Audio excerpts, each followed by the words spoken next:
उत्तराखंड के नौजवानों का भाग्य खुलेगा कि नहीं खुलेगा?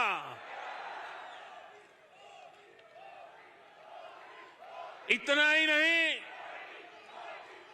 पहले की सरकार ने उत्तराखंड में नेशनल हाईवे पर 7 साल में 600 करोड़ के आसपास खर्च किया।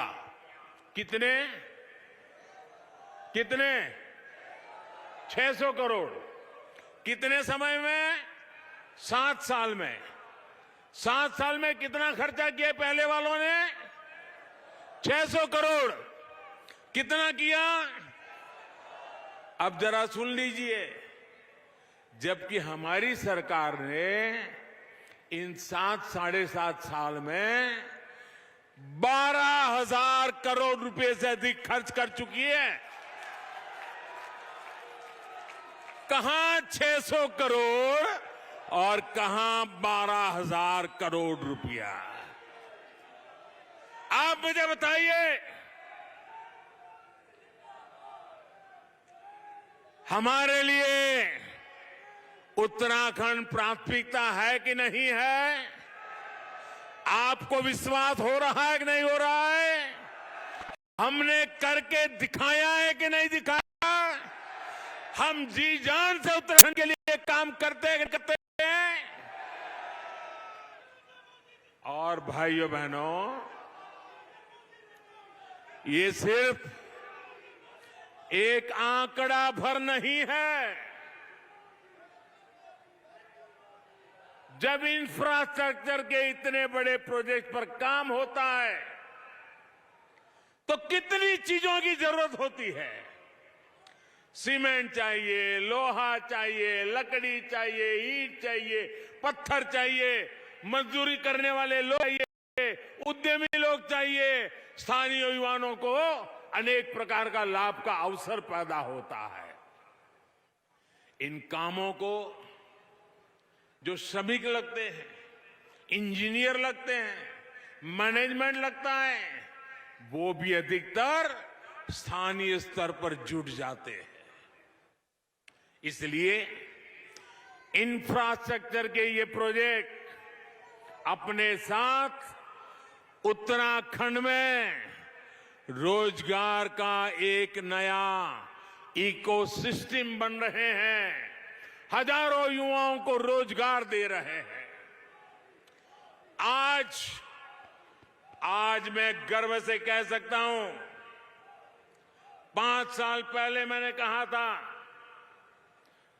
जो कहा था उसको दोबारा याद कराने की ताकत राजनेताओं में जरा कम होती है, मुझ में है।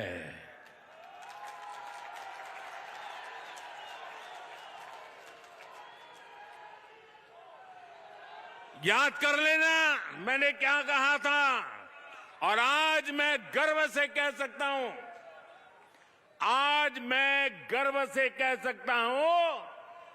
उत्तराखंड का पानी और जवानी उत्तराखंड के काम ही आली।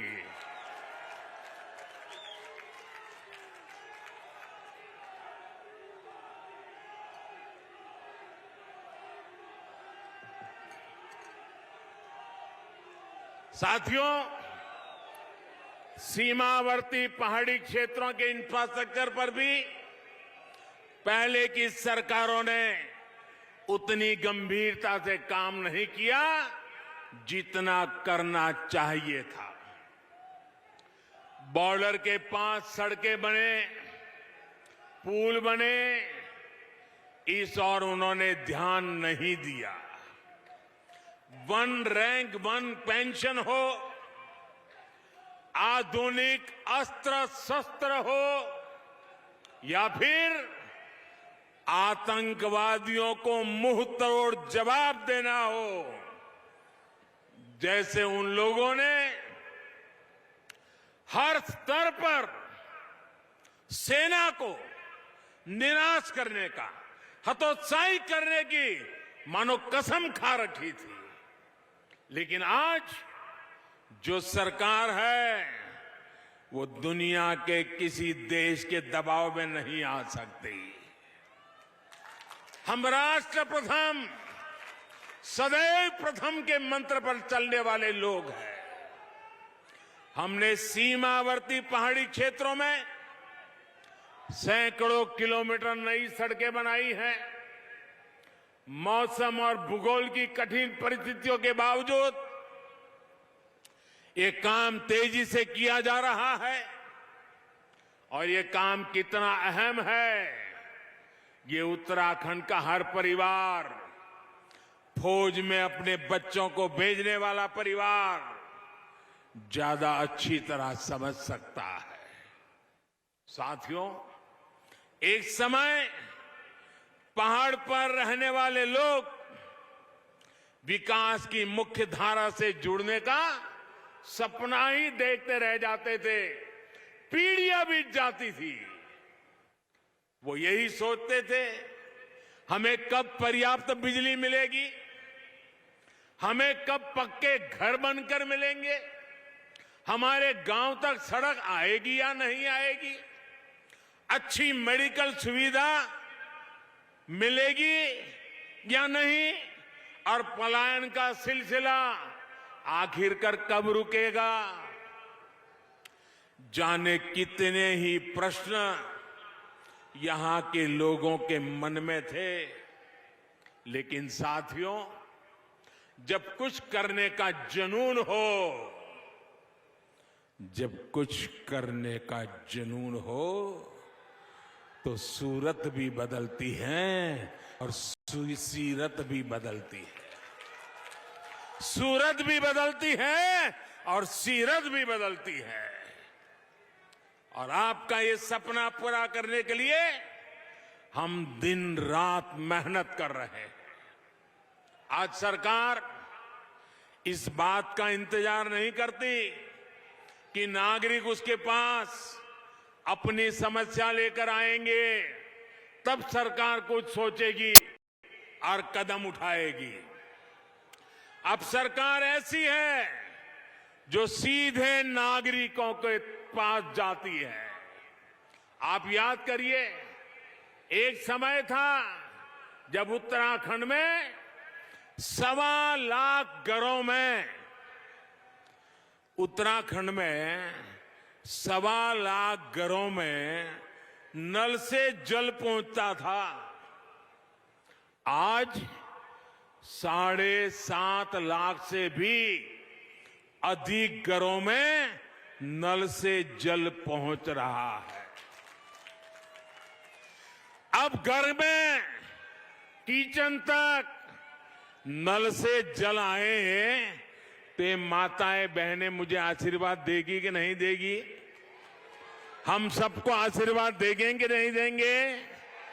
नल से जल आता है तो माताओं बहनों का कष्ट दूर होता है कि नहीं होता है? उनको सुविधा मिलती है कि नहीं मिलती है? और ये काम जल जीवन मिशन शुरू होने के 2 साल के भीतर भीतर हमने कर दिया है। इसका बहुत बड़ा लाभ उत्तराखंड की माताओं को, बहनों को, यहां की महिलाओं को हुआ है। उत्तराखंड की माताओं, बहनों, बेटियों ने हमेशा हम सभी पर इतना स्नेह दिखाया है।